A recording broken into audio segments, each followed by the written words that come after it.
In the oppressive atmosphere of the planet Krypton, where the red light from the sun is like a permanent veil covering the surface, the story begins. Krypton is no longer the beautiful and peaceful image often seen in other works of DC Comics. There are no more blue skies or magnificent structures symbolizing progress, but instead a society broken from within. Not war, but a collapse of the system, where the clergy of the Science Union use the energy from the planet itself and the red sun to promote progress, regardless of the consequences. They are the ruling class, the greatest minds on the planet, and his parents are not among them. He was born into a family of farmers, not members of the elite, but people who live on the fringes of Kryptonian society, where the land is barren and rain is a luxury. His parents are true workers, resilient and quiet. His mother, Lara Lorvan, was a bright student until she wrote an essay criticizing Krypton's lack of investment in interstellar exploration. This earned her a label of rebellion at the age of 9, and she was permanently barred from the Academy of Science. Her aspirations of becoming an astronaut were dashed, replaced by a life under the heavy shadow of class. The hierarchy on Krypton was rigidly established. At the top was the Science Union. At the bottom was the Labor Union, to which his parents belonged. Every citizen was required to wear a symbol that represented their class. The symbol of the working class was seen as a sign of inferiority, of lack of skill, and of poverty. Yet his parents wore it with pride. The symbolism we were used to seeing in the L family symbol was completely reversed. Now, instead of representing hope or noble blood, it is a testament to the origins of the people with muddy hands and feet, who built everything with their own hands. He grew up in a society full of cracks. His father was an engineer working for the geological department of Krypton. When signs of cracks appeared in the deep underground mines, he was the first to notice and wanted to stop all operations to investigate. However, the middle management class representing the machinery of order prevented it. They ordered the work to continue despite the obvious danger. The planet Krypton, despite its technological advancement, bore the stains of a primitive society: oppression, injustice, and disregard for life, for power. During a mine inspection, radioactive energy from kryptonite suddenly rose, and one of the monitoring team was incinerated by the same energy. His father was lucky to escape death, fleeing the site of destruction. It was a moment that marked the beginning of Krypton's demise, but also the beginning of a new beginning, the birth of an icon that would transcend the limits of the planet. Back on Earth, at a diamond mine in Brazil, the contrast between the two worlds is once again exposed. Here, underground, migrant workers face a hellish reality. 3 days ago, while digging through a kimberlite block of diamond-bearing rock, they discovered a huge layer of asbestos. Despite knowing full well that asbestos is a dangerous carcinogen, the mine owner ordered the mining to continue. In a cold landscape covered in white dust that has been described as a blizzard of carcinogens, the workers continue to work. When they try to leave the area, they are forced back at gunpoint. The Lazarus Company promised to pay a small sum of about $300 in exchange for the lives of those who were dying in the darkness. Diamonds worth hundreds of millions of dollars were taken from their blood, sweat, and last breath.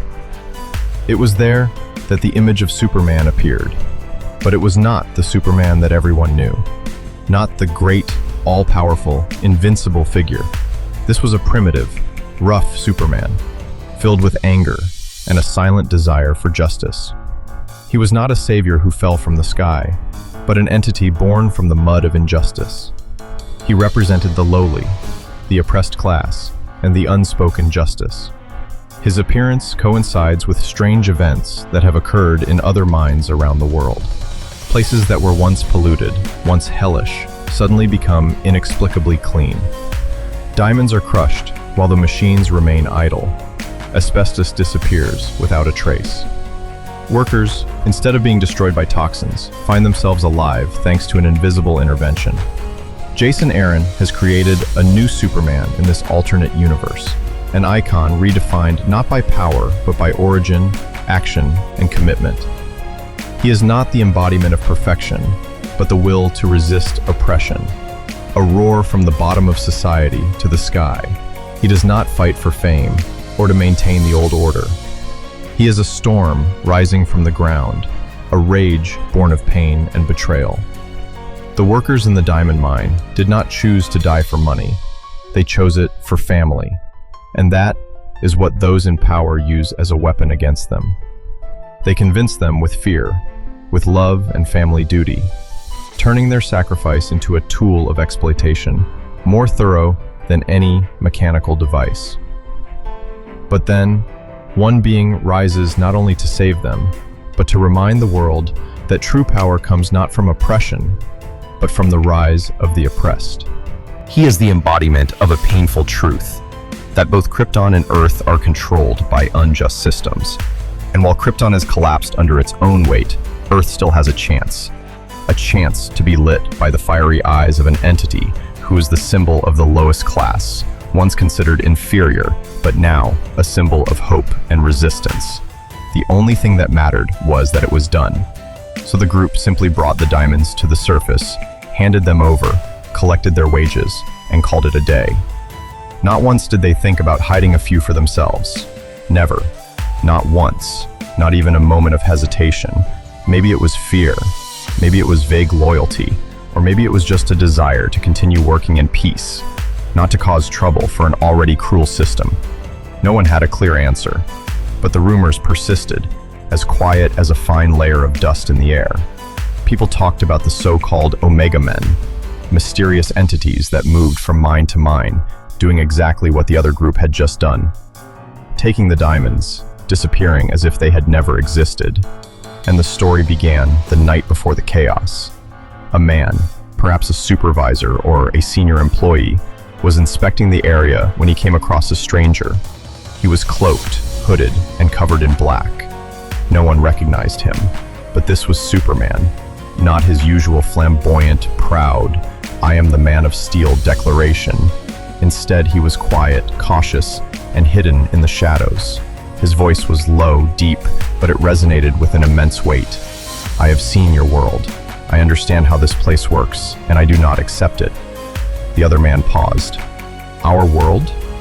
"Yes," he replied, his eyes sweeping over the dilapidated buildings, the rotten mining system, and the wrinkled faces of the workers.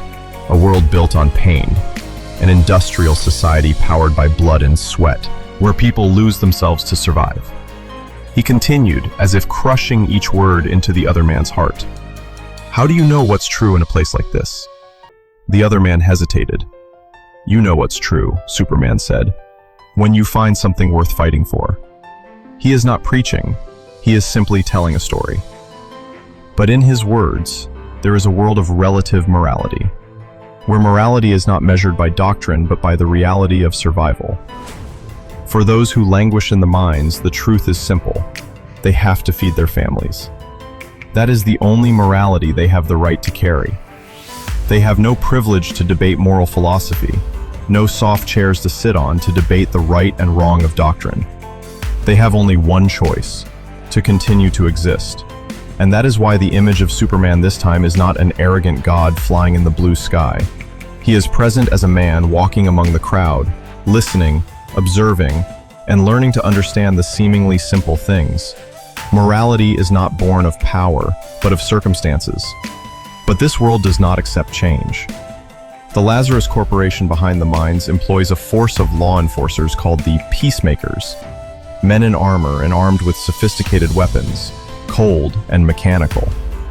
One of them stops the workers, his eyes scanning each one with suspicion. "Do you think we're stupid?" he roars. "Diamonds don't jump on conveyor belts. Which one of you is disturbing the peace? No proof needed, no facts needed, just an excuse." Meanwhile, Superman is holed up in a rundown slum, his body weakened, trying to absorb the last glimmer of sunlight. Unlike the classic Superman, this time he needs to actively recharge his batteries, a process that is no longer instinctual, but a struggle with biological limits. For reasons unknown, his body no longer automatically converts sunlight into power. And when the Peacemakers tracked him down and located his hiding place, they immediately surrounded the old house.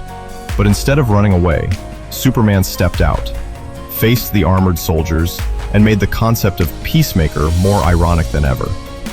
With his first punch, he blew away a group of soldiers. The next blow caused the surrounding concrete to crack. He no longer held back. He fought like an angry solar storm, releasing all his stored energy like a living biological bomb. It was a declaration of war.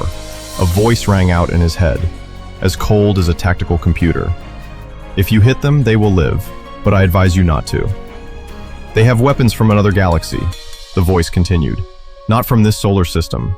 This planet has internal combustion engines, fanaticism, and nuclear weapons. No one is safe, not even you. But he did not stop. And then Lazarus reacted. A task force was sent to Lazarus' command. They were tasked with tracking down the alien entity disrupting the system's operations. They found it. The fight broke out. A cornered Superman charged into battle. All his despair compressed into fire. Every punch, every kick carried the scorching light of a dying sun. He nearly wiped out the entire pursuit force. Before he collapsed, he yelled to the miners, "Take the diamonds, sell them, don't come back." But he was too exhausted. Reinforcements appeared. Armored vehicles, helicopters, and cold arms pressed down on his shoulders.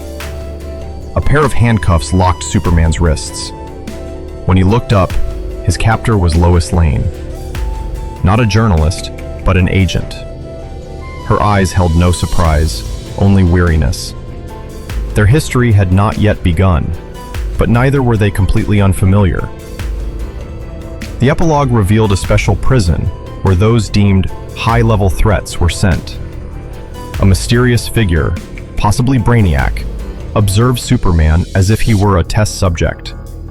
The miniature tanks around the room were reminiscent of Brainiac's universe's miniature technology, a science beyond human understanding. The Kent farm was now a desolate ruin. No one lived there. There was no trace of Jonathan or Martha. Superman arrived on Earth, unwelcome. He was just a lost child in a broken universe.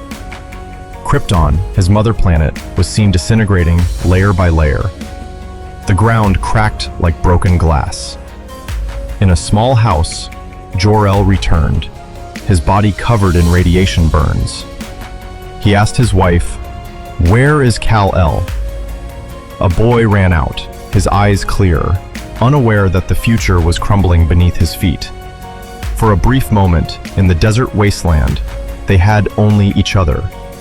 But deep underground, the cracks continued to spread, and somewhere in the darkness, a dog that could have been Krypto appeared in the dim light. He was looking at the horizon. No words, no barks, just a reminder that the most beautiful things are the most fragile.